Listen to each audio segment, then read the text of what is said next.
Hello, everyone, and welcome to this week's Exploring Divine Resonance Circle. I want to welcome everyone who's here in the Zoom room, as well as those who are participating in the live stream on YouTube, the simulcast over on YouTube, as well as everyone who is listening in through the podcast. If you're not in the Zoom room and you'd like to join us here, you can always do so at exploringdivineresonance.com. It's free. Just add your name and email address, and you'll have an opportunity to download each segment of each week's class, the audio, the video, and the transcription, as well as participating in the Q&A segment, the third segment of each session. And before we get started with the class officially here, I also want to give you a heads up. We're going to do a special Q&A next week, next Friday, which will also be simulcast on YouTube. But we're going to do that at a different time of day. That will take place at noon Eastern US on Friday. Now, you think I'd have the date pulled up in my mind here, but I don't. Friday the 14th of May at noon. So I'll make note of that and include that in next week's email update along with the study guide. But I wanted to mention that here as we get started for today. Our focus today is on the whole self and the separate self. But before we dive in and explore that with words and then move into transmission and then of course close with our interactive Q&A time, let's first open and gather in our circle. Open the circle together and gather energetically. And so let's set it all aside energetically, emotionally, physically, and otherwise, with your eyes closed, breathing in and out through the nostrils, palms to the sky, if all of that is comfortable for you. As always, please don't operate a motor vehicle or heavy equipment of any sort during this or any time we're together. If this is your first time, you may wonder why I'm saying that. There's a simple reason. Lots and lots of people over the years have gone to sleep or dropped out when I open transmission, and no one ever knows when it's going to happen. So best not to be doing something else, in particular, not driving a car or doing anything with heavy equipment. But even better, don't do anything. Just be present with your own experience of what's unfolding. Okay. Again, with eyes closed, breathing in and out through the nostrils, palms to the sky, finding that place that resonates most in the circle for you. Let's take a deep breath in and hold.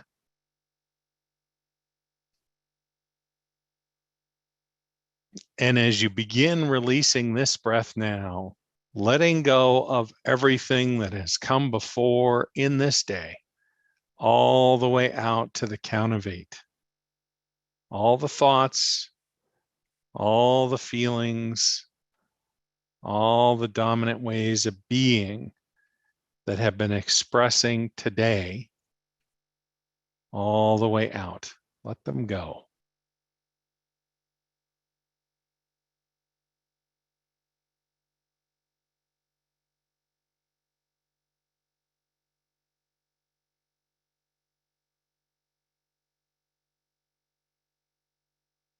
And a deep breath in and hold.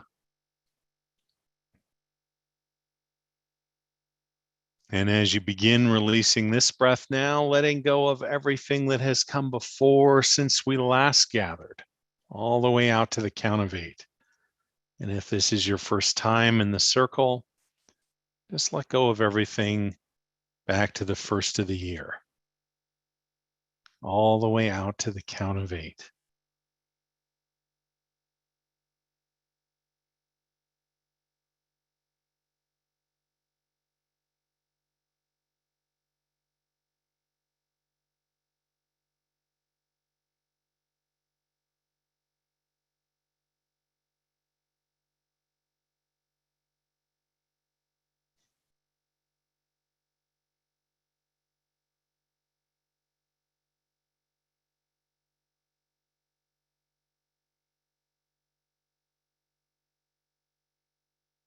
Another deep breath in.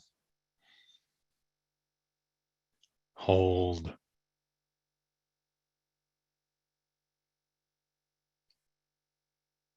And as you begin releasing this breath now, letting go of everything that has come before since you were born, all the way out to the count of 8.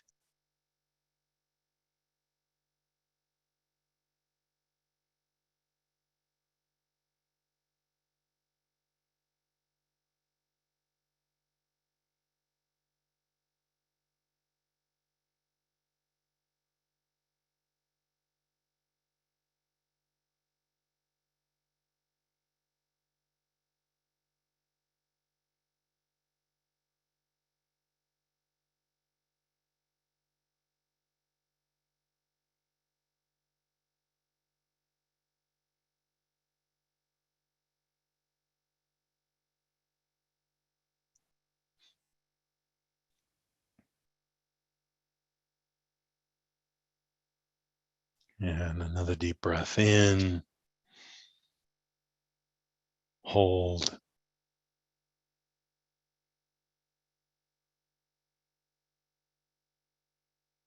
As you begin releasing this breath now, letting go of everything that has come before since the inception of your soul, all the way out to the count of 8. Head, heart, hips, mystery.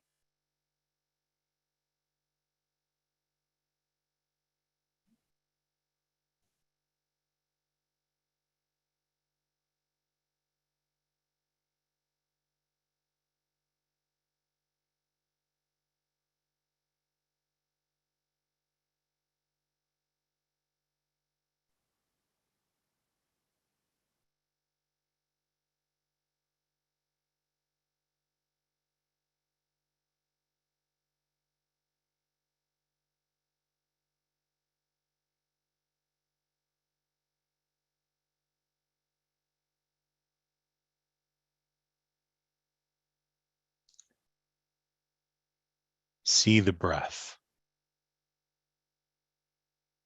The breath is becoming you, and you are becoming the breath.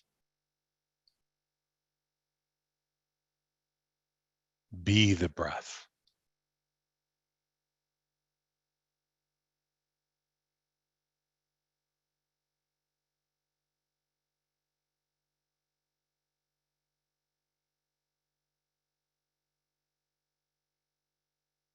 See how the breath of the planet serves you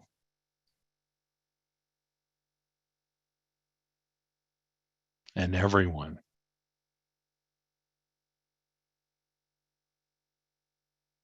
By your breath, you are connected.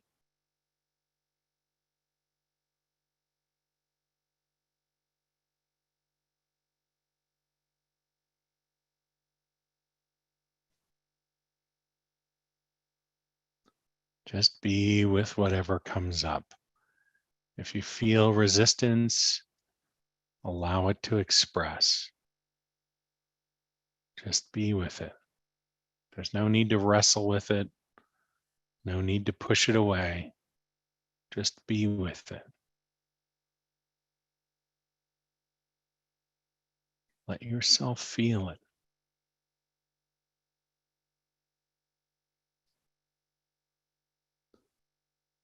See how the breath of the planet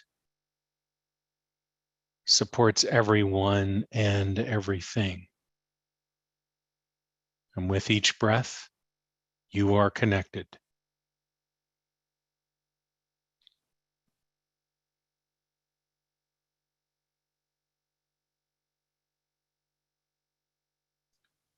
See how the breath of the planet becomes the breath of the cosmos.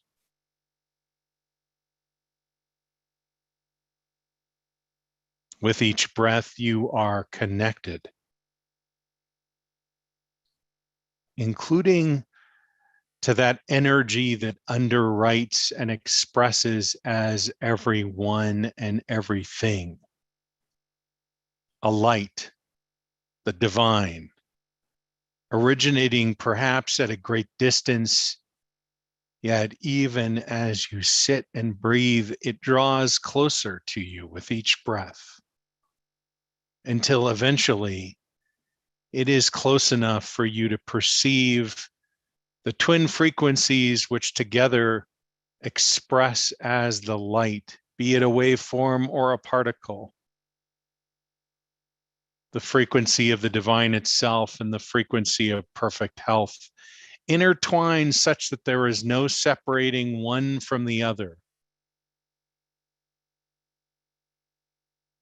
As you continue to draw breath, the light comes closer and closer until eventually it connects in at every level of your being, known and unknown, extending an invitation. Come, return to your natural state of alignment and resonance. With that, the artifacts of dissonance appear to fall away and gather at the universal drain. The divine is becoming you, and you are becoming the divine. And the river is flowing. For whatever remains in separation, I invite you to remove the universal plug. I'll do the same. And if you'd like to participate in the deeper transmission, with your permission, let's begin.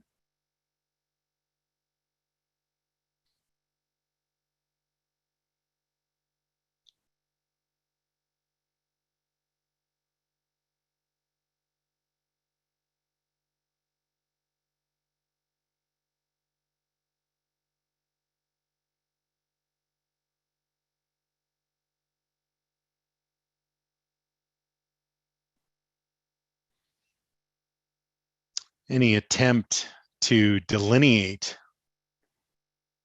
is, at some level, an invitation to fracture. Still, here we are, communicating with language and in lots of other ways as well.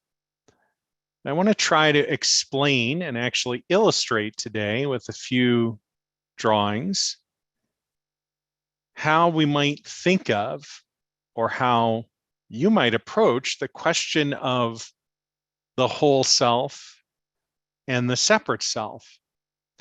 And before I illustrate anything, I just want to offer this to you. In my own journey, in my own awareness, I have noticed, and I wonder if this is true for you as well, some kinds of experiences which I would describe as deeply and profoundly resonant. In those experiences, I feel intimately connected with myself and the divine and everyone and everything. And sometimes, immediately adjacent to those experiences, if I think back in life, I've gotten angry, I've been frustrated, I've felt hurt, I've been sad, I've fill in the blank. Or I'll just be going through the day, everything's great, and all of a sudden something gets triggered. I get triggered, something in me gets triggered. And later I reflect on it. What got triggered there? What's going on? And there have been lots of different ways of thinking about these questions. What is the source of the thing that is getting triggered? What is being triggered within me, and so on. And there have been many different ways of describing this. The shadow self, the true self, the false self, all these different things. From my perspective and my language, separate self and whole self resonates most for me. But just like anything else that I share with you, I offer it for your consideration. Maybe it resonates, maybe it doesn't. Okay, let me see if I can share my little sketch pad here and see this is going to work. Someone who's got their, Annie, I can see you. Can you see my sketch pad? Can you just confirm whether, give me a thumbs up? Okay, thank you, Annie. So what is the whole self and what is the separate self? Are there two selves?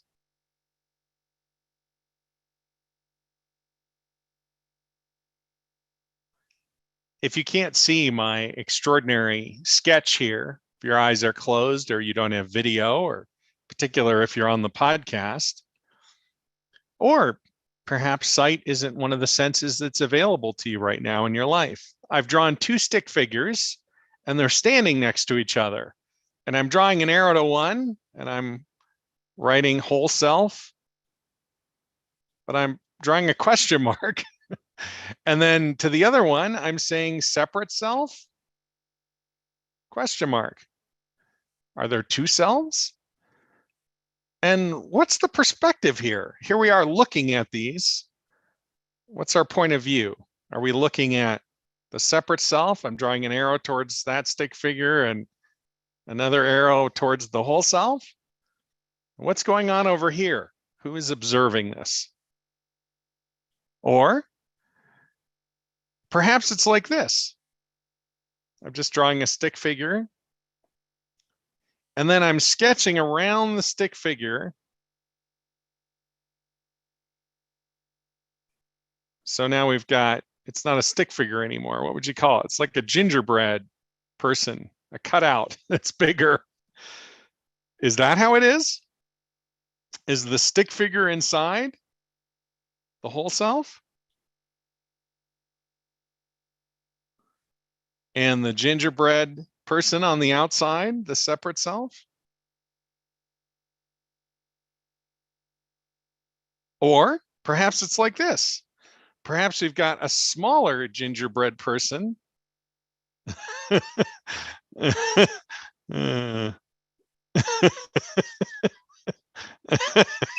I'm laughing because my sketching has really, I mean, it's intended to be serious business, but it's a little hard to take myself seriously looking at the sketch. But anyway, and then on the outside of this bigger gingerbread, is that how it is? Is this the whole self in here? Is this the separate self? Or is it like this? Let's see if I can break through to a new level of artistic clarity.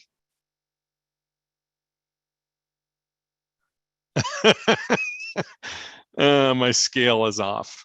That's okay. I've just got a big gingerbread person. Is there only one self? And then what is that one self? I think the point of drawing these pictures is that we can conceptualize the separate self in lots of different ways, or the whole self in lots of different ways. And I sort of wonder if this last drawing, this single gingerbread person without such as this is, let's see if I can do a little better version of this. It's still not working very well. Anyway, in this single expression, is everything contained within it? Is the separate self like these little pieces here, here, and here? And my point in trying to draw this out like this is that I think oftentimes, and I'm just going to drop the sketch pad, trusting that whatever brilliance I was meant to convey through those drawings has in fact been conveyed. But the question really becomes, what is this dynamic and how do we understand what's happening? And as I said, in my own journey and trying to understand what's going on, this idea that there is a separate expression has deeply resonated within me. And over time, the meaning of this separate expression has changed or evolved or developed within me. I used to think there was almost like a handoff going on, The separate self had certain things that it was holding, and then it would just hand off things to the whole self. But the only way that it knew how to do it was to have a temper tantrum. And to some degree, I think that might still be the case, but instead of a handing off, maybe a better way of thinking about it is this transmuting process that I've been talking about over the last number of weeks with you, that I've been sharing with you. The purpose for going into the separate and whole self, first of all, is to recognize there is only one self. There is only a whole self. But in separation, which is a default state that we go through developmentally, I believe, as human beings, it opens when we shift into stage one, usually as young people, as toddlers or 5 or 6 or 8 or 9-year-olds, I'm guessing somewhere in there. We shift into separation and we come into this disempowered dynamic, and we explore this disempowered and separate dynamic. And as a result of that exploration, what previously was experienced in wholeness at our birth and for a certain number of months or years after birth starts to develop or begin to express in separation or through the lens of separation, but it's still the whole you. It's not a problem. It's not an error. It's not a mistake. There are aspects of each of us that we cannot uncover, that we don't have an opportunity to experience except through the lens of separation, which gives rise to what I refer to as the separate self. And those aspects aren't able to be experienced except in separation. And then as they integrate, as they're animated, as they are transmuted and return back to the whole self to be experienced and expressed in wholeness, something else takes place. It's like the gift gets shared back. It's almost like in the move into separation, certain aspects of us get wrapped up as these gifts that only get to be unwrapped years or decades later. And only because we keep having this animated experience of something that is other than who we are. It's confusing initially and maybe on a persistent basis because, you know, if we think, well, what does it mean to be living life through the lens of separation? You could say the lens of separation helps give meaning to everything that is going on out here. It gives meaning to our thoughts and our beliefs and our entire worldview and the manner in which things interact with each other and causality and on and on and on. In other words, all the things that we think we know and understand about ourselves and the world at large.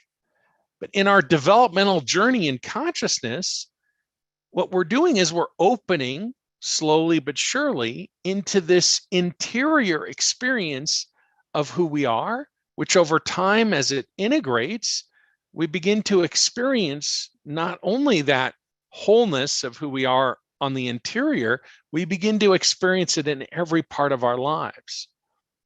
And the challenge, of course, or at least one of the many challenges, is that we think we understand what that means. We think we know what that's going to be like.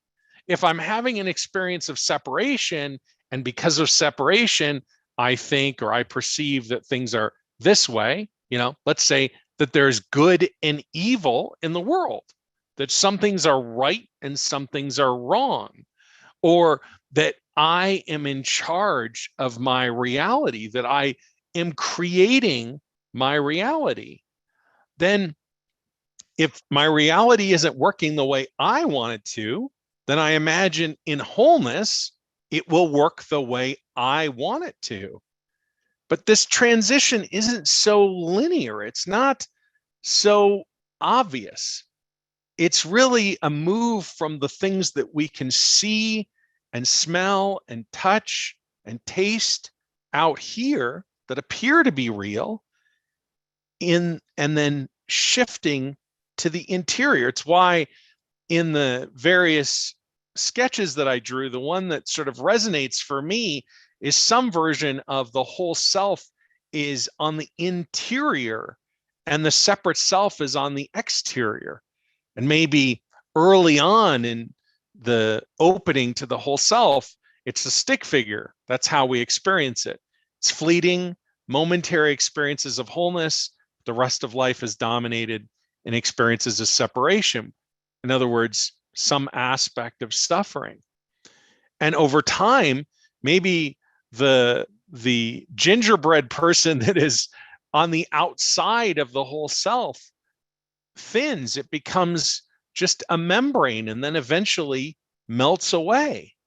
And in our separate selves, and from the separate perspective, we might imagine, well, that's going to happen in according to this strategy, this plan, this way. This part of my life is going to open into wholeness first, and then it's this.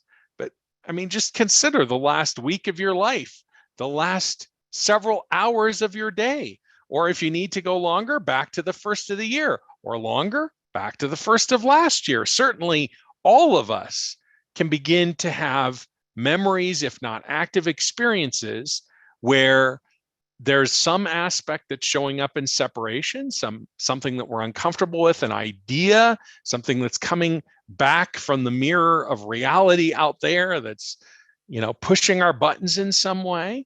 And it's not pushing our buttons in every aspect of our lives, just maybe in one or in 10 pieces, not the full 360 degrees of the experience of life. Or maybe it is, right? But there's something else that is only pushing your buttons in as it relates to maybe a relationship or a dynamic with some aspect of life. The risk of trying to identify whole and separate is just like every other part of the work that we do together or that anyone is doing in this way. If we're trying to put language to it, inevitably the language is arising in separation.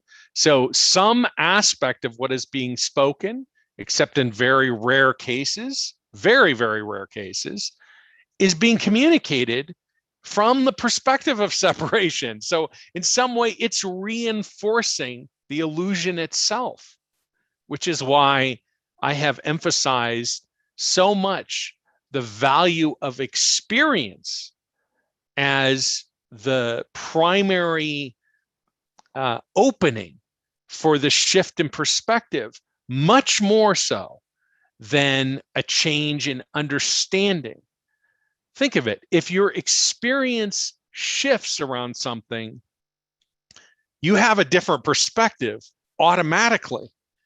Whereas if your understanding begins to shift and it's coming from a thinking perspective initially, it may be very, very difficult to sustain a meaningful transformation. Meaningful meaning something that is integrated in every part of your life. Now, I know I'm taking a swing at some very, very big ideas here. And ultimately, I like to distill things down and keep them very, very simple because the ideas can carry us away. We can get caught up in trying to understand it or know, what do you mean when you say this? Or how does this relate to that? And what about this situation and that situation? And how does it apply? It's why a shift, an experiential shift, an opening to the visceral experience of the whole self, whatever that means, however you experience it, is far more important and meaningful than anything I could say, or I even want to suggest anyone could say, but certainly anything I could say about it. On that front, thank goodness, the divine has offered or delivers a gift through me that allows us to have an experience of who we are. And it doesn't require us to compare notes. In fact, if we compare notes, we might end up in an agitated state. Wait a second, that's not what I'm perceiving. I'm perceiving this. And see, now all of a sudden we dissemble into separation in an attempt to affirm our own perceptual view.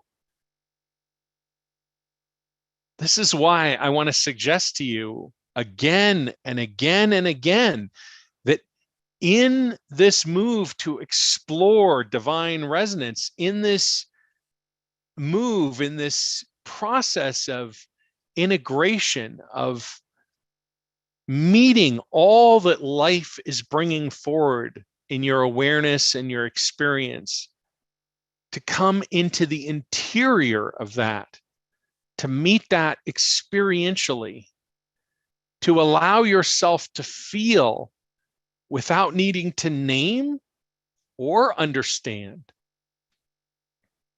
without even needing to comprehend on any level. The liberation that comes with that is, I think, meaningful.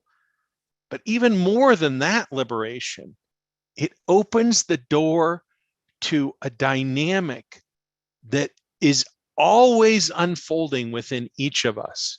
I don't mean each of us in this circle. I mean each of us on the planet.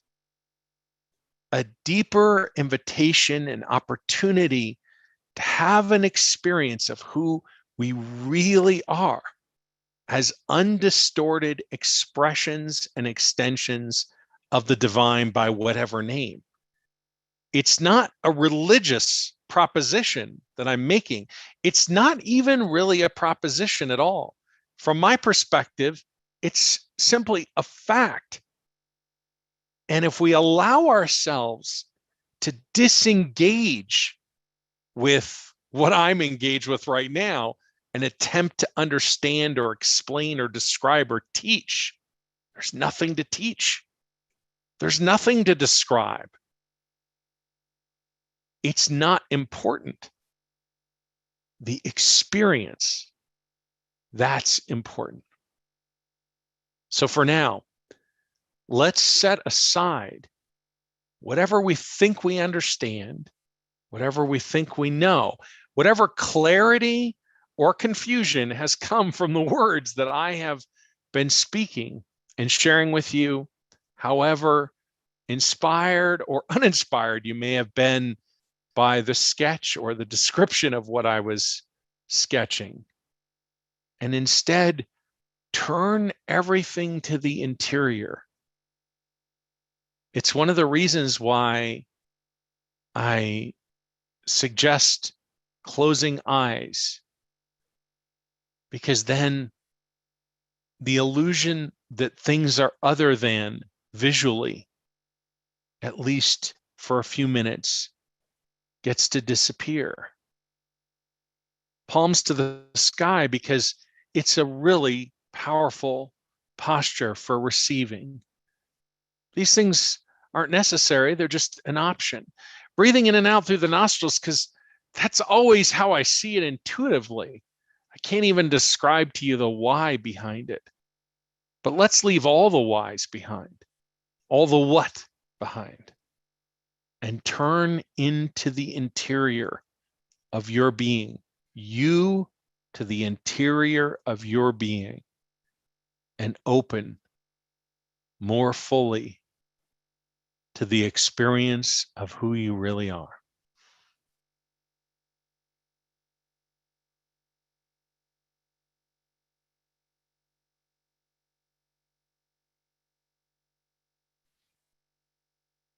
If you're tuning in just for the transmission, I'm affirming the plug has been pulled and we have begun. Deep breath in, hold.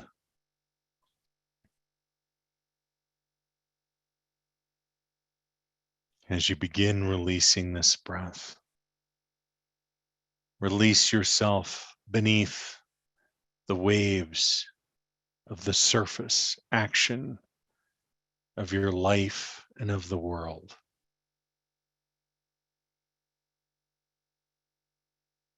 The part of the cosmos that appears calm or stormy, sunny or cloudy, full of rain or snow or ice, full of polarity, slipping beneath the waves of the ocean of presence, of consciousness within. Deeper still beneath that layer where the light shines in from above. Deeper still where the only light originates from within you.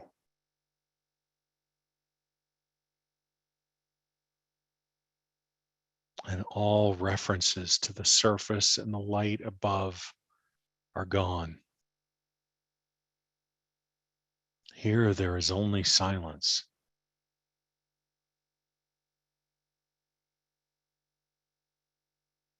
Deeper still,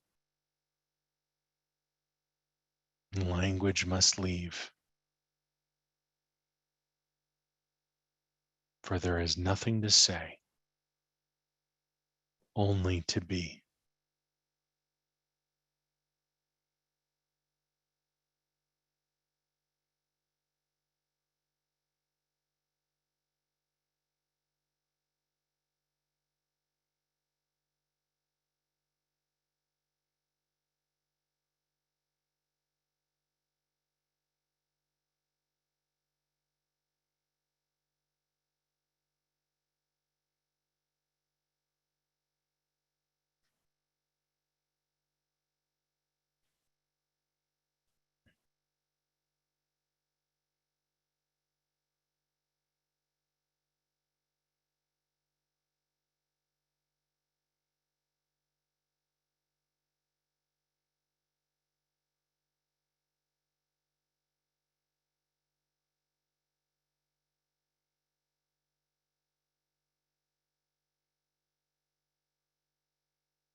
With each breath, the divine is becoming you, and you are becoming the divine. The river is flowing.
Beautiful.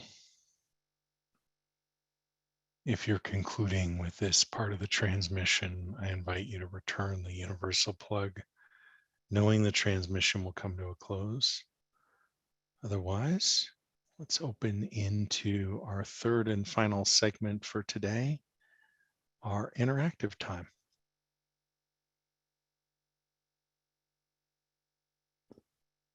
Opening into our interactive time, it's an opportunity to ask questions, share reflections. It's self-appointed, so there's no *2 or any of that to press on your phone. Just if you're in the Zoom room, you can unmute yourself and ask your question or share your reflection. I would just make one request, and that is that if you have a reflection to share, I would ask you to share it as it relates to your own experience rather than trying to interpret someone else's experience for them.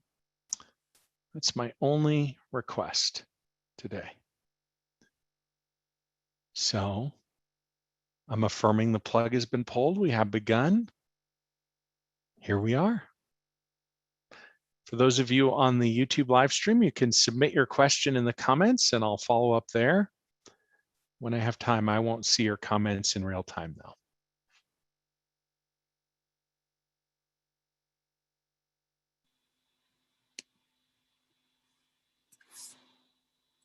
Hi, Ken.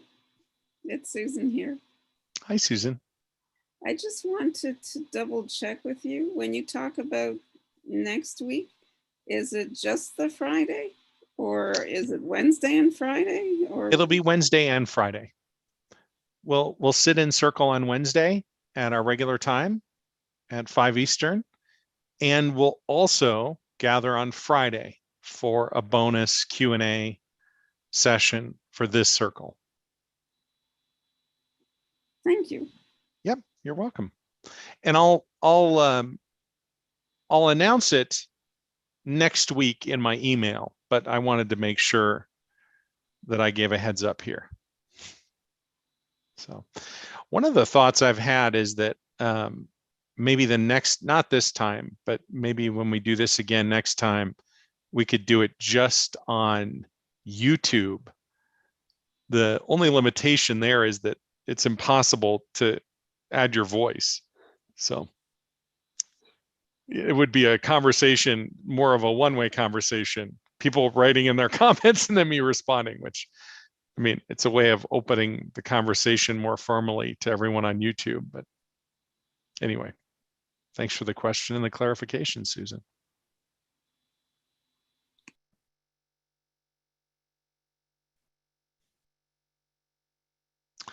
Maybe I can share a little bit more. I don't see anyone unmuting right now. A member of our circle had been emailing with me and saying, you know, I have all these questions and all these things I want to talk about, and ask you about. And I said, great, just unmute your line. And they said, well, here's the thing. Every time we're in session together, I go so deep. I'm aware vaguely in the interactive time that there's a language, maybe it's English, I don't know. I can't understand what anyone's saying. It's impossible for me to participate in the traditional form of our session. Plus, in my time zone, it's in the middle of the night.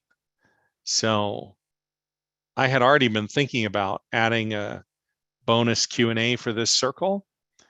And that was the perfect reason to move forward with it here, not this week, but next.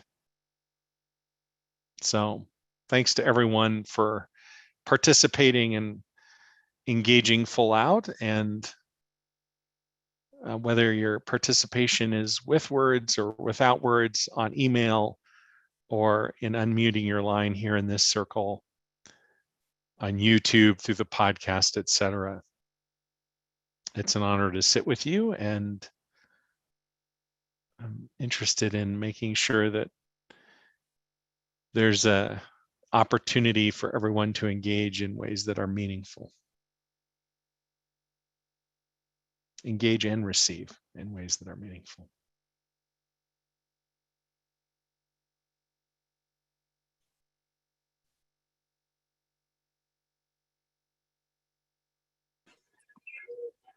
Hi, Ken. Hi, Brian. Hey, so I'm curious a little bit more about the talk about the separate self, because I've heard you talk about it, and I've heard others talk about it. Of course, some others break it down even further, like oh, the wounded child, the inner child, the different aspects of our personality, like we could be a husband or a son or a father or a cook or a writer or and sometimes those areas of us that we feel shame or guilt over actions and behaviors that we further compartmentalize, I guess you could say. So are those all just like aspects of the separate self? Are there several different separate selves? Are they all just different aspects of the same separate self, just as you talked about the whole self, the separate self kind of being part of the whole self? I guess I'm looking for a little more clarity and discussion about that, because I'm curious. You got me curious now. Okay. So, Brian, I think the first thing I want to offer is a caveat I've offered many times before, but I think maybe it'll have a different meaning right now. And that is, I am limited by my perceptual view and all of my bias. And I can sit here and try to justify or rationalize it, but instead of that, let me try to explain why my answer is the way it is, and then I'll give you my answer. Okay. Okay. So the way, I think the way that the divine expresses through each of us is different, right? And I've had firsthand experience of that with many, many people that I've worked with one-on-one. So never mind, however many people I've sat in circles with over the years. So first things first, divine expresses differently in all of us. Second thing, the divine whispers differently to each of us. I don't think and this may be a hard thing for some to hear, but I don't think there is a version of the truth that can be spoken. And so, for example, when I'm teaching or sharing or reflecting with language, I have a tendency to recognize that by encouraging each member in the circle to honor what is showing up for you, rather than substituting in my description, my understanding, my blah, blah, blah, blah, blah, whatever that is. And there are lots of reasons for it, but one of the things I'm thinking about right now is that the person who wrote in who said, I disappear, I can't hear anything, there's something profound going on each time we sit together and I don't even know what it is. I just think, hallelujah, what a wonderful place to be. Now, if there are people in the circle who aren't having that experience, I'm not saying there's anything wrong. I'm just saying how wonderful to be liberated of the idea that there's anything to understand or that anything I'm saying is more important than the interior experience. So these little caveats probably are so obvious as to not require the explanation here. And I think many, many people perceive these further delineations as essential aspects to be called forward, probably for many different reasons. One might be that it tends to fit with a level of understanding. And even if they're willing to agree with my perspective that understanding isn't ultimately necessary or important or even an aspect, let's say, of wholeness. In other words, understanding itself or the desire to understand can leave us in separation. As true as that may be, I think it is true.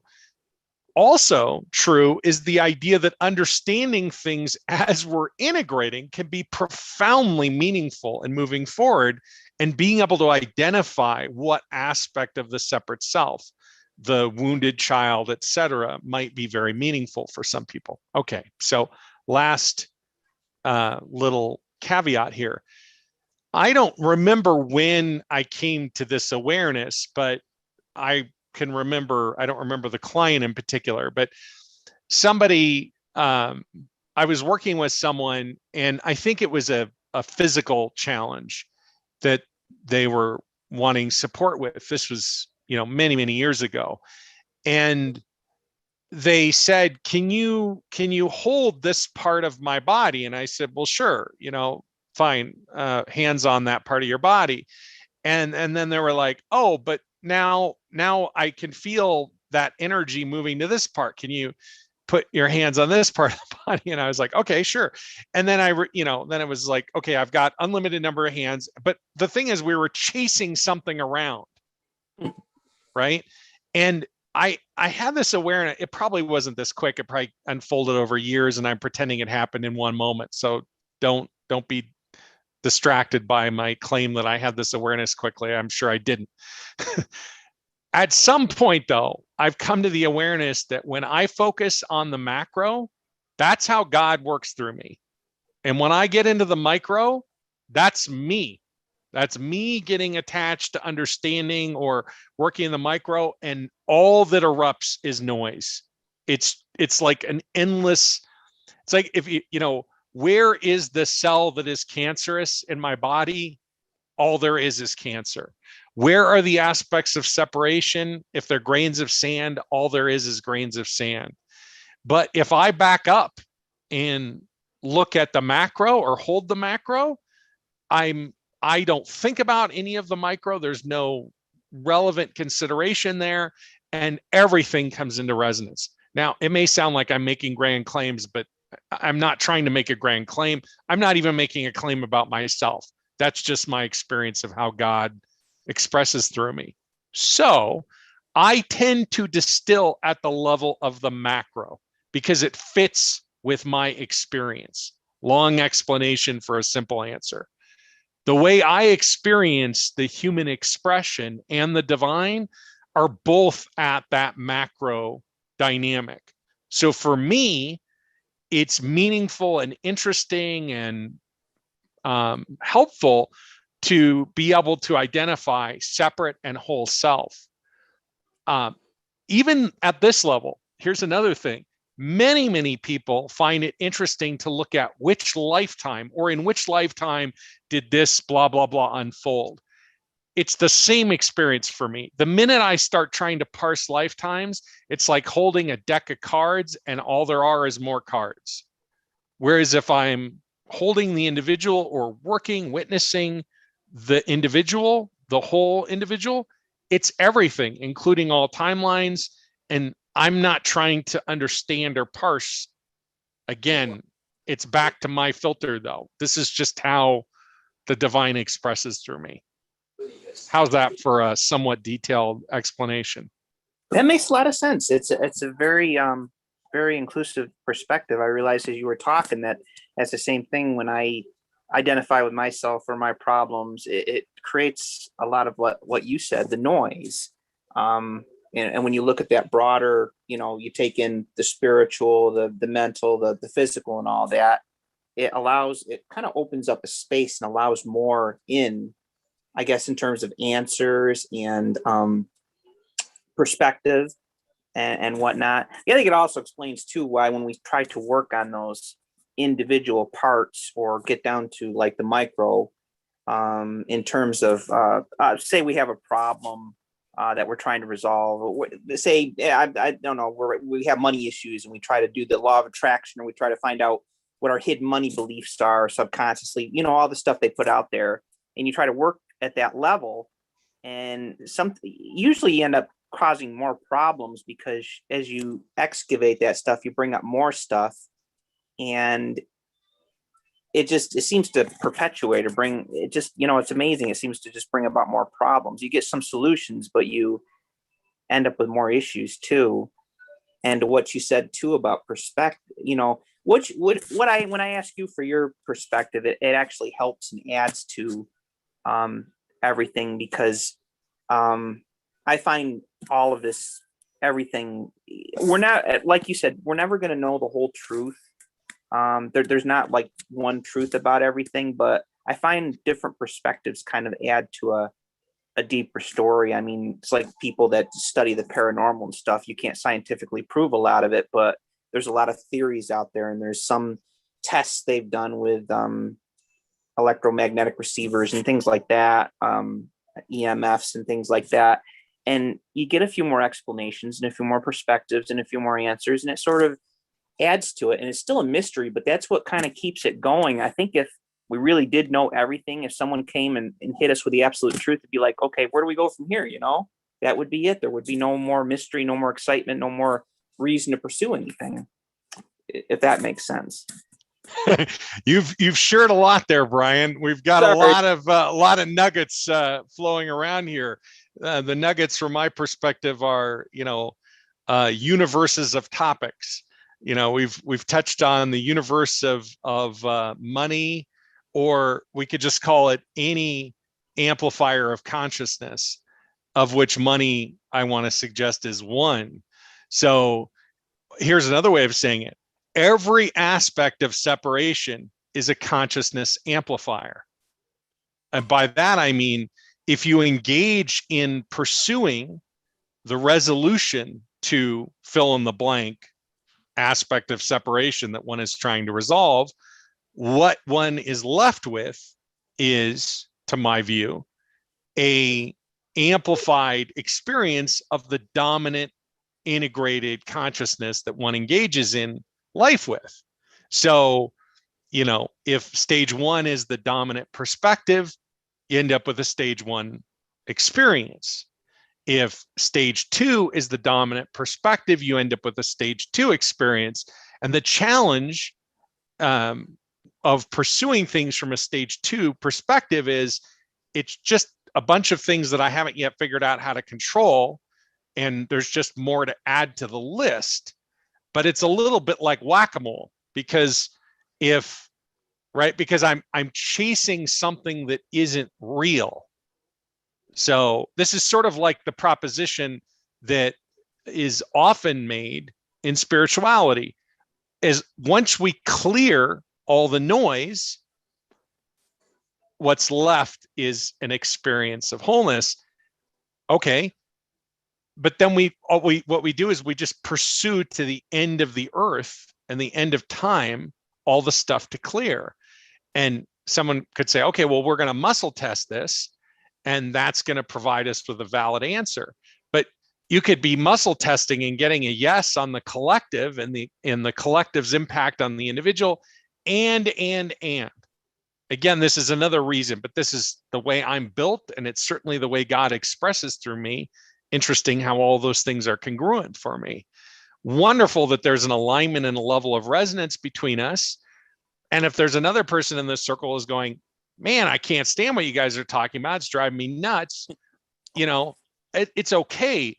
I think the thing for me to sort of call out and recognize is that the way that I perceive the level of integration that I'm at now, and sort of the way that I perceive things, there tends to be a degree of resonance for somebody who's maybe in late stage 2 or stage 3 or opening into stage 4 with the way I tend to communicate. But if somebody's in the transition into 2 or dominating in 1, the way I tend to communicate probably doesn't resonate a lot, because I'm talking about things that don't make a lot of sense from a 1 dominant or an early or middle 2 dominant perspective. And that doesn't mean that there's something wrong with what I'm saying, but nor does it mean it's right? If it doesn't resonate, it's not meaningful. And on the flip side, then I'm not interested in throwing under the bus or dismissing approaches that take a macro approach. Building a taxonomy around the manner in which we can resolve fill in the blank is especially meaningful at certain developmental stages. It's been true for me. I suspect it's true for darn near everyone, if not everyone. And so rather than just dismissing it, I think the thing I want to say is it has a certain resonance and value. And I don't mean this in a way that's placating or trying to give false credence to the value of it. I mean it legit, straight, legitimately. There is tremendous value to these approaches that don't resonate with me, that you're indicating don't resonate with you, but it doesn't mean there's a problem with them.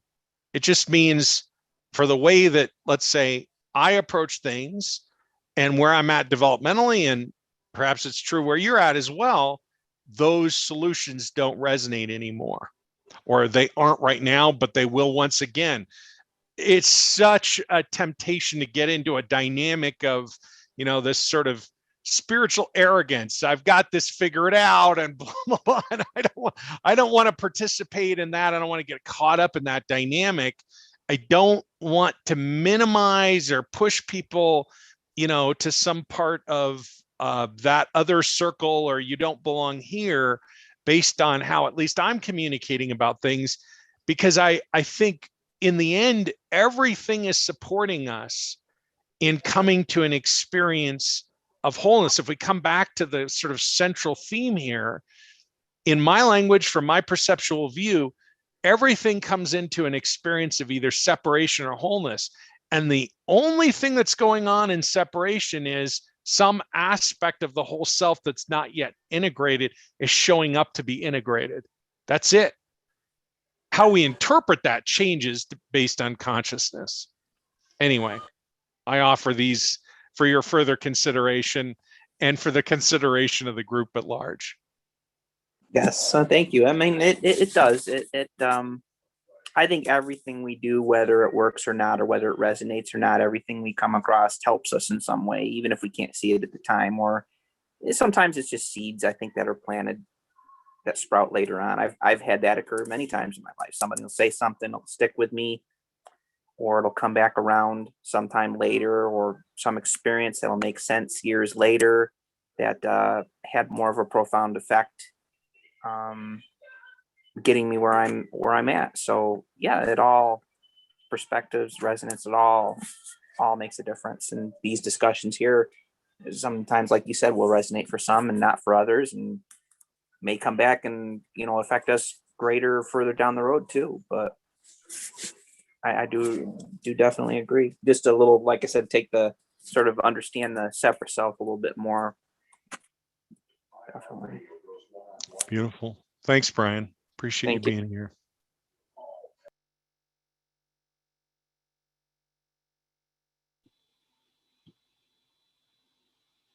Ken? Yeah. I was wondering if you could talk a bit more about how physical symptoms fit in what you were just describing. Okay. You want to say To more about that? Yeah, to be specific to me, what caught my attention was, so when we're in transmission, or when I'm, what's the word? When I've gone elsewhere, everything feels fine. The body feels fine. Right. But then when either I'm separate or when I'm back in my body, I'm getting all these aches and pains. Or like when I'm sitting still, I can feel fine. But if I sit still too long and I get up, then I get, these feelings of stiffness and from sitting too long. So the sketch pad is coming out, is it? It is. You can keep talking. I'm listening. Yeah. I promise. Well, the thing is, when it comes to trying to figure things out, or when it's, I'm coming to thought that when one is whole, there isn't much to say. Like there's nothing to Amen. to chew Amen. on. Amen. Amen. Okay. So you've said a number of things that I think are really, really important to recognize. One of them is when I'm in transmission, there's no pain. And then you said, when I come back into my body, and I would say, you're in your body in transmission, Susan. Right. So something else is going on. Okay. When I'm aware of my body. Is that Yeah. better? I mean, you say it how you like. I'm going to offer you some perspective here that may or may not resonate. Okay. I'm going to draw, or I have drawn as best I can, the what I received in the fall in September of 2010, which I refer to as Beneath the Sand, this download. So the beneath us is the divine. There is a porthole through which the divine light shines. Underneath this, the brilliant light has no differentiation. Once it shines through here, your portal has a little name tag on it that says Susan. Mine doesn't say Susan. This lifetime mine says Ken. Here I am. There's this light shining in, oops, in here. Same light shining in here, okay? The light shines up and there's this space beneath the sand for all of us. Look, over here is someone else. Who's this person going to be? Give me a name. John. Okay, here's John. He's with an H, John. But then here's someone else. Come on, computer. Why are you doing that? Here's somebody who's Jon. Okay, so same light shining through, right? And the difference between the light down here and down here and here, there is no difference, except now it's the light as you, as me, as John, okay? Here's the divine light here. See this? Same divine light as down here. It's just passed through the portal called Susan. In another lifetime, you had a different name maybe, right? Right. It's got a replaceable name tag. It's not permanently etched in the portal. It's got one of those little things you slip out, right? And here's the light brilliantly shining in, and it runs into these little grains of sand. This is the illusion of separation.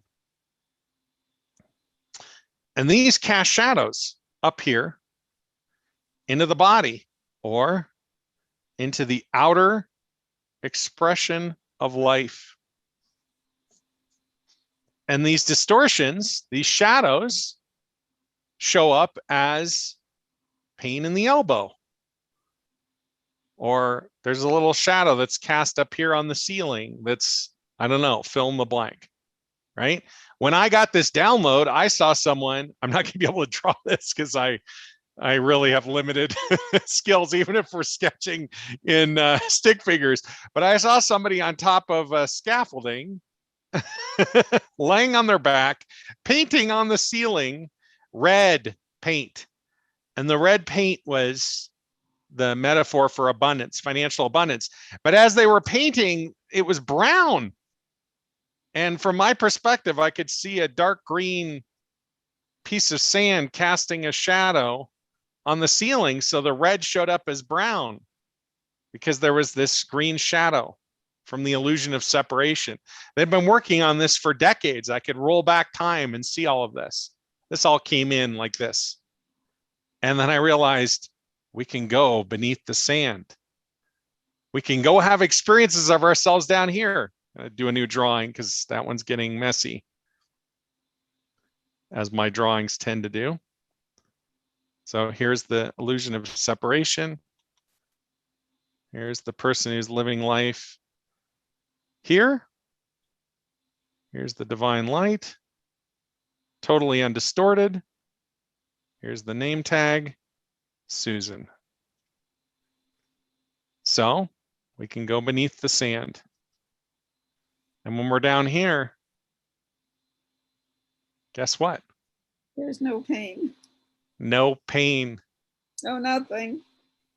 We're having a visceral experience of, wait, I got to change colors just because I can. We're having a visceral experience of our divine wholeness. Oh. So here I'm going to try and understand it.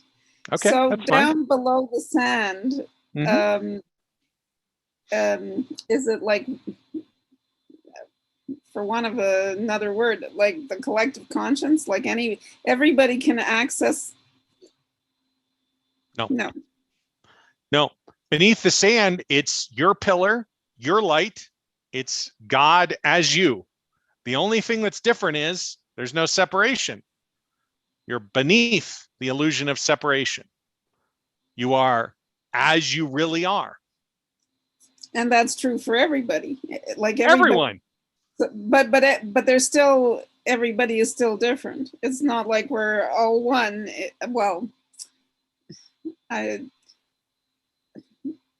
I mean, okay, it's difficult to get past the language, but okay, everybody is one, but everybody is a different expression of the one. Sure. So let's go back. Expression is still under the sand, is what I'm asking. Say that again. I'm sorry. So that under the sand, everyone still retains their own expression. So I can meet you under the sand, and I'm still me, and you're still you. Yeah, except you're not meeting me beneath the sand. You're meeting yourself.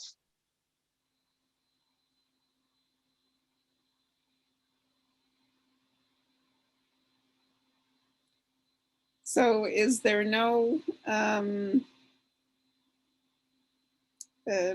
interaction between souls, let's say?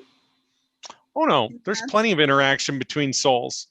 We're just, this is what I wanted to try to, I mean, you're asking a many different layered question, yes. Right?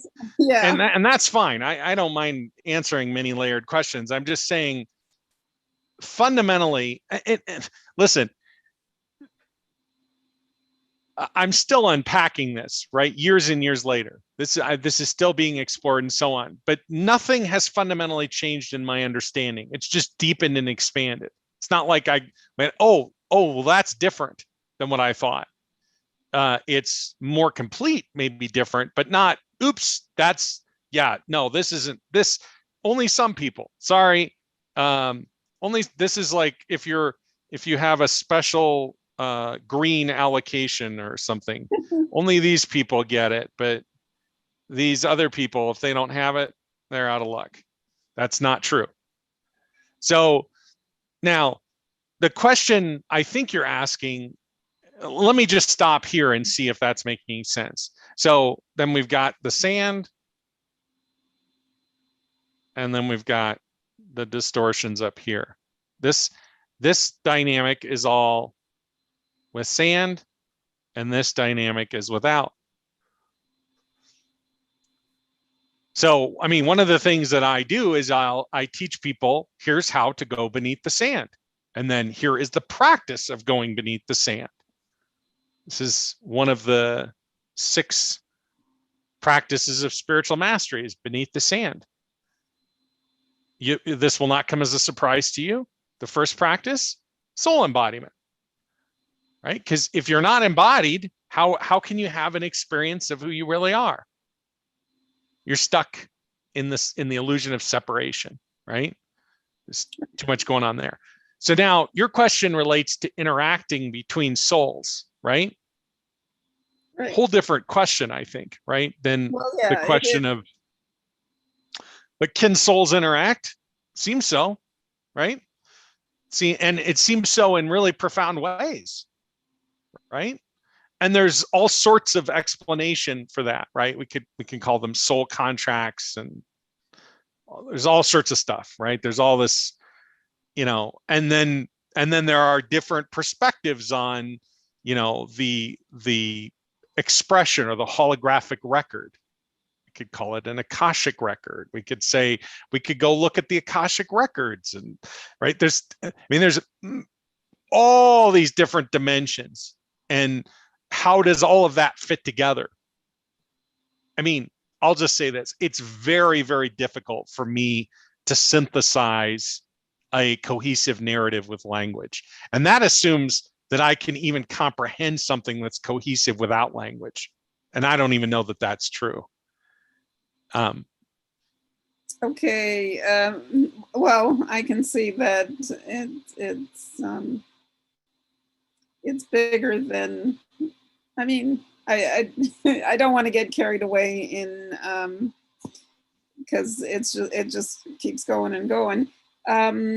But so just for my understanding, my understanding from what you've described and what you've drawn is, while you can get to that place under the sand, you cannot live there 24/7. Why do you draw that conclusion? Because because we're on this earth to do well, there's a reason we're on this earth, and it's my impression is that under the sand it would be somebody who's like meditating all the time and not interacting with real life, but I could be wrong about that. The question is, did I get your drawing right, or have I so elsewhere? From my perspective, you're interpreting the sand to be a representation of our planetary or our tertiary, our corporeal expression. And that's not what I mean by the sand. The sand is simply the illusion of separation. It's not even real. It's an illusion. It's like the separate self. The separate self is operating up here above the sand. Oops, I didn't mean for that to be a pretty circle. The drawing program is trying to be helpful here. Notice the sand is here. Mm-hmm. But it's just an illusion. It's not even real. Notice the light that comes through the portal streams up. The illusion of separation distorts it. But this is not an off-planetary or a out-of-body experience. I just said you have to be embodied to come here, to go down into this experience. This is still on the earth. Okay, so would it be more accurate then to imagine that above the sand is like living in your head? Oh, that's a very interesting thing. So if let's look at this. Let's shift this over to a perspective on consciousness. You may have seen me draw this before. Here's the ocean.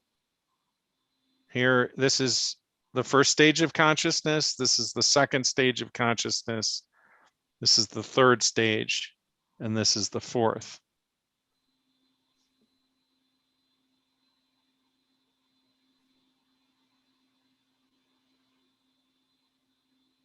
Head correlates to 1.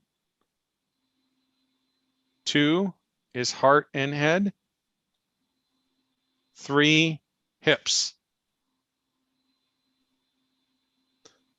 And what's happening here in this movement? Where's the illusion of this is still slightly unintegrated. This is substantially unintegrated. This is a disempowered dynamic. Sorry for my handwriting. That's okay. And separate.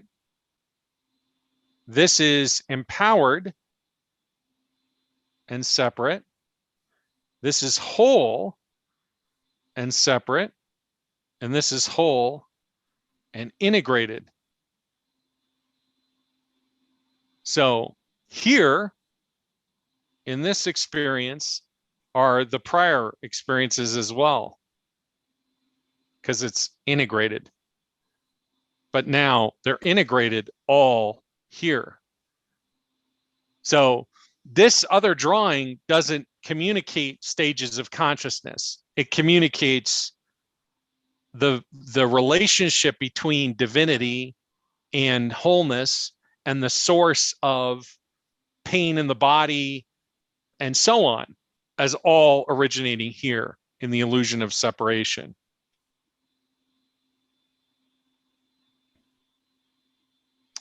It illustrates, to my mind, it illustrates the opportunity to have experiences beneath the sand, which once they begin to integrate, lead to a different experience. You might recall in the past, I've drawn pictures like this,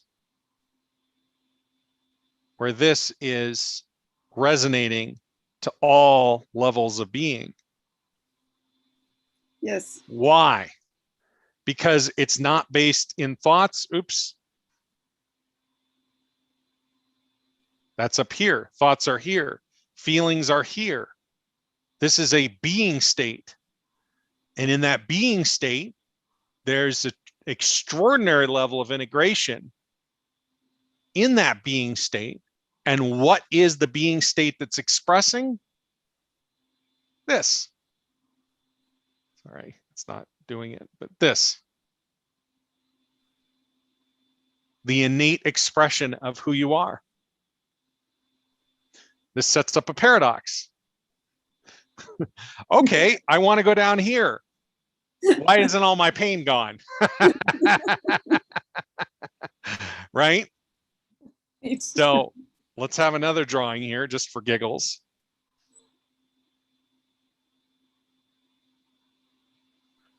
And over here, I don't know how you draw a mirror.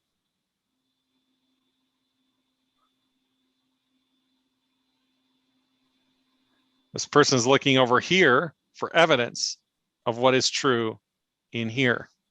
If I look in the mirror to see if what's going on in here has actually transformed, where am I? I'm up here. You see?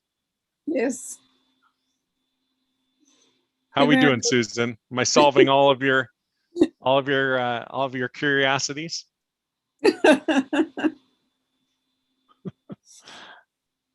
Well, it's definitely something to chew on.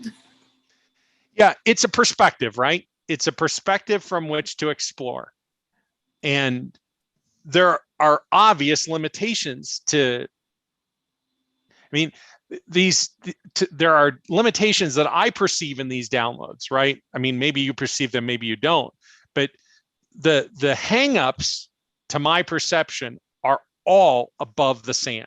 They're all coming from a thinking perspective. But that's not logical, as if the rules of logic, as if the cosmology of separation applies to the divine, as if the rules as if our cohesive narrative for how the world operates somehow project down.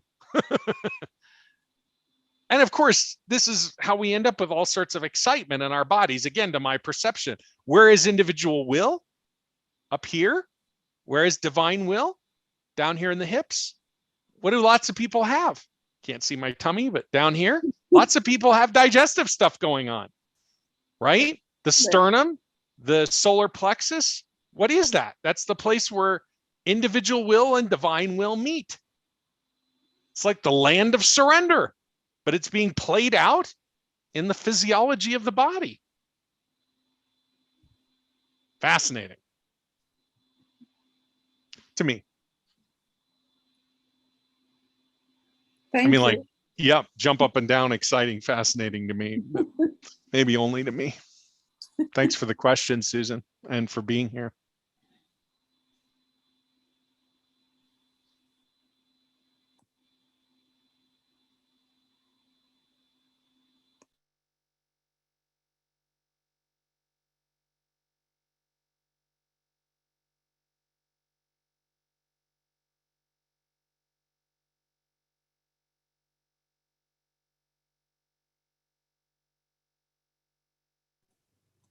Hi, Ken. Hi, Annie. Real quick, Was it in this group where somebody said something about a song, lyrics will come up when No, you're. that was in the Resonance Institute membership Ask Me Anything on Monday of this week. Okay. Yeah. No, the song thing, going into quiet when you're in transmission, the whole self and the separate self. So that just being and presence and flowing, I'm in the process of doing like rewriting stuff. And there's those fleeting periods of time that come up, when you're sitting by the river. And it's an illusion. I feel like I'm the adult going back and sitting at the bank of the river, and the illusion of childhood, because you're grasping at something that probably in your memory probably isn't exactly how it happened anyway. We kind of either make it worse or rose color it up. But I was just, what I wanted to comment on was that I had a song lyrics go through my head. And I find that as a pattern for me. And I do a lot of referencing in the book. It's a soundtrack of my life. And I can't play an instrument. I'm not good musically, but I've always tied in with songs and music. And I just, that illusion of childhood, it's not anger. It's just kind of bittersweet. I just had that feeling today, the illusion. And so of days gone by, and I can hear the Bee Gees in the background. I wonder if other people do that. You have the song lyrics playing in the background. Anyway, that was it. Isn't that interesting? Memories can come with all sorts of other embedded, meaningful experiences, like music. Music for me has a really particular meaning. The sound of things has a very deep meaning for me. And so I can, I can remember listening to, like, you and I have emailed you, but maybe nobody else knows, I'm a Yes head. I love the band Yes. What? A Yes head? Yes, I love Yes.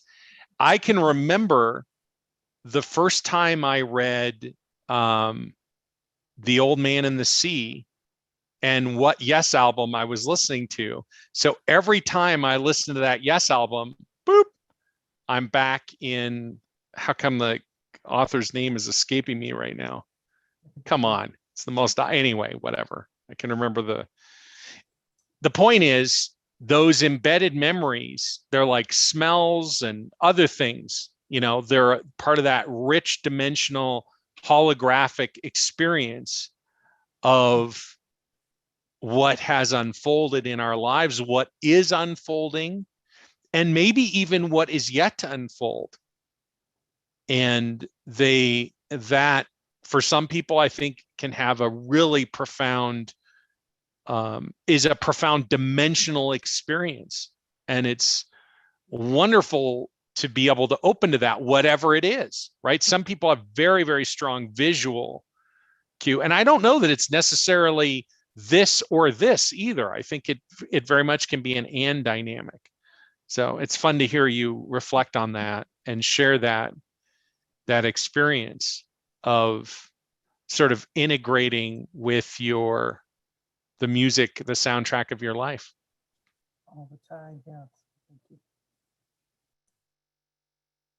That's wonderful. Thank you, Annie.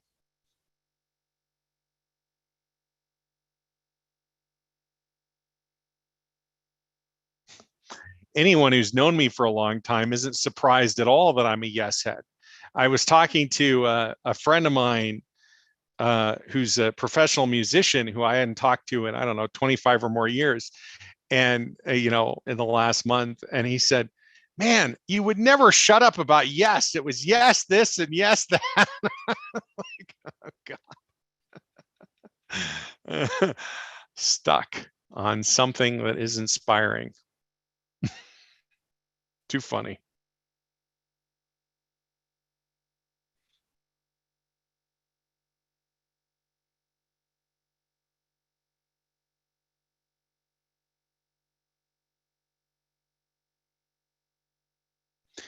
That's also interesting too. I'm thinking about how, like, when I write, there's particular music that I listen to, When I walk, there's a particular playlist that I have.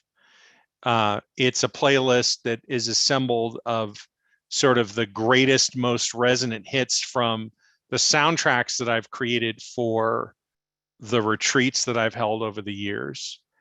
And not that I authored the music, but that I put together the playlist of things that resonated for me. And also interesting is that when I'm in transmission, both with individuals and with groups, I don't want any music. I want to be in the silence then. So that's interesting. Here's another thing that's a little weird, right? Sound. I always am on my left ear with groups, and with individuals, I'm on my right ear. Isn't that interesting? So there's all sorts of, and maybe it has meaning, maybe it doesn't. It's just, I wear an earpiece in an ear, but I wear the headset on this.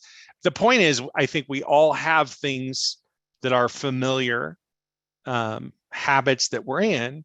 And and maybe to get back to our theme for today, when we have habits that support our deeper integration and the resonance that follows, that experience expands into every part of our lives. Eventually, the mirror actually disappears. What appears or what we experience as a mirror, the mirror of the body, the mirror of the outward expression of life, all of these disappear, and there is only one. So the body is integrated in every aspect of life. There is no outward expression of anything. It's all the inner expression. So, back to Susan's comment about that's an experience had in meditation or in a particular practice, let's say a practice of beneath the sand. Yes, initially, but once practiced over time, all that practice is doing is opening a visceral experience of what is actually real. And I would submit that experience is always going on beneath the sand, underneath the illusion of separation. So if you want to think of it this way, at least as relates the practices of spiritual mastery and all the work around spiritual mastery that I do, sort of beyond this kind of intro to the intro class that we're doing here, exploring divine resonance, everything that I do in igniting resonance and in amplifying resonance and in embodying resonance, awakening the messenger within. This is all about supporting the deeper opening and integration so that all of your experience of yourself in the context of your life is being experienced beneath the sand. Here's all this sort of support. Some of it is ideas, but quickly I want to leave the ideas behind, because those ideas are going to hang us up. They can't really support us in moving into the experience. The practice can support us in moving deeper into the experience, but the practice is just a placeholder. It's like temporary scaffolding on up the sort of temple of divine presence that's already within you. And once you get in through that opening in the top of the temple and descend down inside, and do that enough, well, eventually you realize, oh, the front door is there. I just open this up. I can walk in and out whenever I want. And then eventually we begin to realize, actually, the entirety of my life is being lived in this experience. This temple isn't in a small aspect of me. It's not this part of me that only happens here. It's everywhere. And then if you want to think about the other expression of the work that I do, it's really, or that God does through me, maybe is a better, more accurate way of appreciating the source of that and the expression of that. It is then the conscious, not just the conscious awareness, but the being expression of that integrated temple experience, interior, now at an even deeper level, such that every interaction with people out there initially is taking place at the depth in here, until eventually you're living every part of your life at such a depth that the entirety of the cosmos is present in there. Again, there is no other. And with the integration of that comes not only it's not the elimination of the sand. It's that the sand doesn't exist. So we don't do anything about the sand. We don't, encounter the separate self and throttle the separate self. I'm going to choke you to death so that you die and I can finally integrate the wholeness. All that does is just, it's like, what's a superhero that gets mad and blows up and gets bigger? Is it Hulk Hogan or something? I don't know, whatever. The point is, the illusion of separation, if we focus on it that way, it just amplifies, it multiplies. What once was a few grains of sand becomes a handful, becomes a beachful, becomes a cosmos full.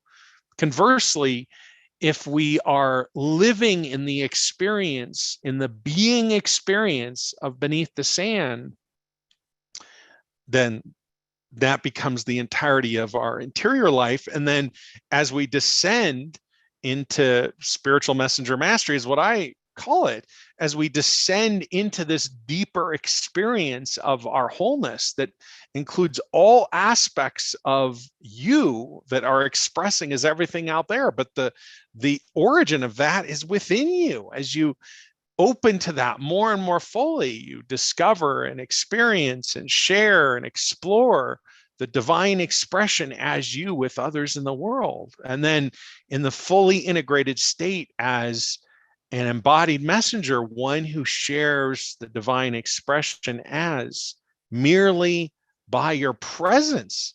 This is what's happening all the time, whether you're consciously aware of it or not. And these sort of twin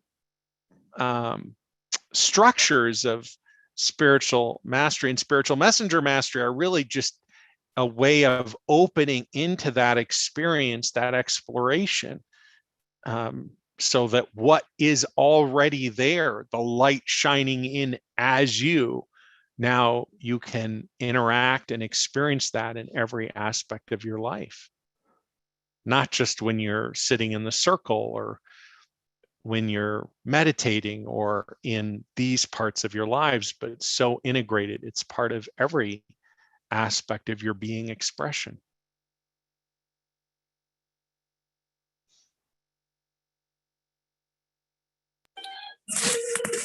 Ken, had a Brian. quick question. Your drawings and your discussion with Susan, just wanted a little clarity because it was a little fuzzy on that part where you had like the ceiling. Your first drawing, you had the ceiling over the person's head, and it had something to do with the physical discomfort and pain. And you were talking about the scaffolding and the red color being distorted as brown. A little fuzzy on that. I wondered if maybe you could clarify that. Sure. Difficult for me to draw because it's a scale thing. So let me just describe it and wave my hands about, and I think you'll get it. So the download was it's not the body on the ceiling. The body is the body, right? And it wasn't even the body that I saw. It was screens that were hung horizontally at different angles. Some of the screens had descriptions that I recognized: the physical body, the unconscious mind, the blah, blah, blah. But many screens had no labels or descriptions I didn't understand. And then far above this concave surface, like the interior of the Sistine Chapel, the outward expression of life. So these many screens between the illusion of separation, screen, and then the ceiling, the outward expression of life. That's where the red paint comes in, the person painting on the outward expression of their life, financial abundance. But the experience of abundance is distorted because of some dark green grain of sand casting a green shadow, the green and the red expressing as brown. Does that make sense? Kind of. I'm trying to understand what that concave surface, that outward expression of the world, how that translated into what you call the physical pain and discomfort. And it's physical pain and discomfort is all happening at the level of the body. And so the body is one canvas that is distorted by the illusion of separation. Another canvas that is distorted by the illusion of separation is the outward expression of life, is the concave ceiling. Okay. So that distortion is what causes the like you said, the paint, the red paint appearing brown and whatnot. And Yeah, I mean, think of the difference between physical pain, that's something you're experiencing in your body, and maybe a pain in some aspect of life, financial pain, let's say. That's on that form of pain is coming from the outward expression of life, or a relationship with another human being, or a beloved, or blah blah blah, fill in the blank, right? Outward expression of life being every aspect of the mirror beyond the immediate experience of the mirror of the body and the mind. Okay, I think I get it. It's a lot to take in. That's like I said, most of what you drew and talked about the sand and stuff made sense. It's just that one portion didn't make a lot of sense to me. I was trying to. Yeah. What I will suggest, Brian, is if you or anyone in the circle is interested in going in deeper, probably the best or the most accessible way to dive into it at a deeper level would be to check out Resonance Institute membership, which at least right now you could do for $97 a month, or there's an annual option that the thing's discounted. You pay per year and you get 25% off. But what's included in that is what matters, not the details of the membership in terms of the financial exchange. What's included in membership is igniting resonance, amplifying resonance, embodying resonance, spiritual messenger mastery, embodied messenger mastery. All of those classes and every iteration that I have ever taught of those classes, all of those are included in membership. And then on top of that, and so what you'll see is in Foundations of Spiritual Mastery 1, you'll see me on a whiteboard back in 2012, 2012, Ken, on a whiteboard with a pen, drawing a picture of Beneath the Sand, describing it. Here's the Beneath the Sand practice. There's an audio to download, facilitating that. Then you also are hearing me the first time I taught Beneath the Sand and the questions that came up from that. And then every time I've taught Beneath the Sand since then, as part of Amplifying Resonance, all those classes are there. You can go into those specific classes, listen to the description, listen to the questions, participate in the transmission, and so on. And then in addition to that, like Annie was referencing this earlier this week, members got together for an AMA and Ask Me Anything session. And, we talked about all sorts of extraordinary things. And also the deep dive circle is included in that, and Sanctuary Circle, and all these other resources are included in that. That's a great way versus going and just buying, Amplifying Resonance or buying Igniting Resonance and then Amplifying Resonance. You'd spend, I don't know, $10,000 or $15,000 to buy all these programs individually, or you can be a member for a month, go download them, and then stop being a member if you don't want to continue. But there are tons and tons of resources there.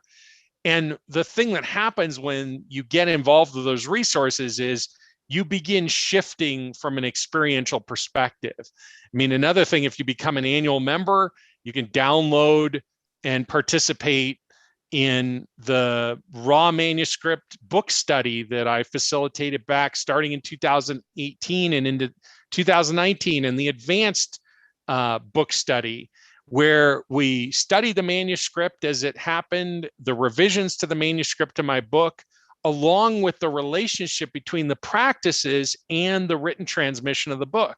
And there are enormous, there's a much more detailed written exploration than I've ever offered anywhere else, not because I was holding back, because I hadn't spent the time to download and transcribe. All of those things are included with annual membership as well. And once you explore that, then that leads to a different kind of conversation, which is ongoing. Like tomorrow, the deep dive group is going to get together.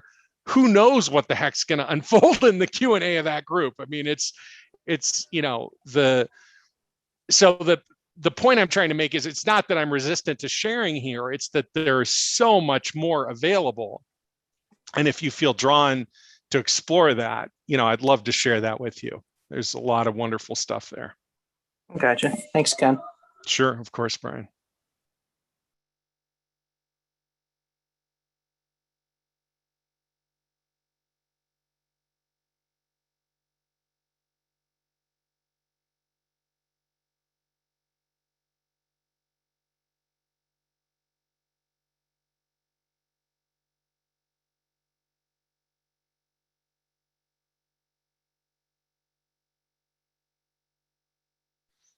Beautiful. Let's take a deep breath in and hold.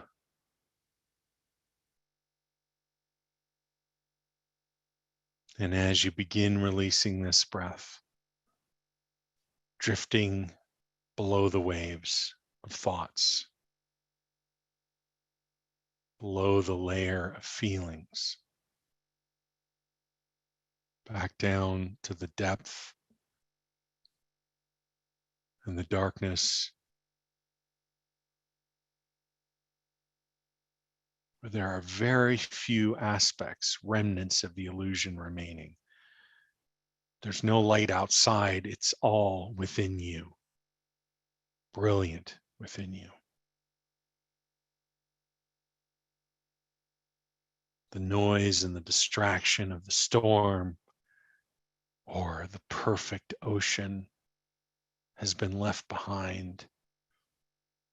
And here is only the extraordinary resonance of absolute presence in every aspect of your being.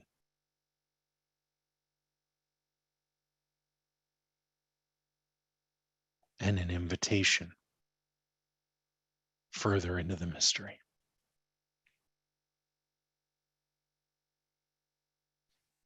When you're ready, I invite you to begin returning the universal plug. I'll do the same as I begin bringing this transmission to a close.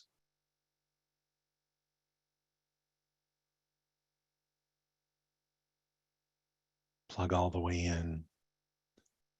Transmission to a close now. Until we're together again very soon, with deep gratitude for the opportunity to gather and sit together and explore with you in this way. Peace.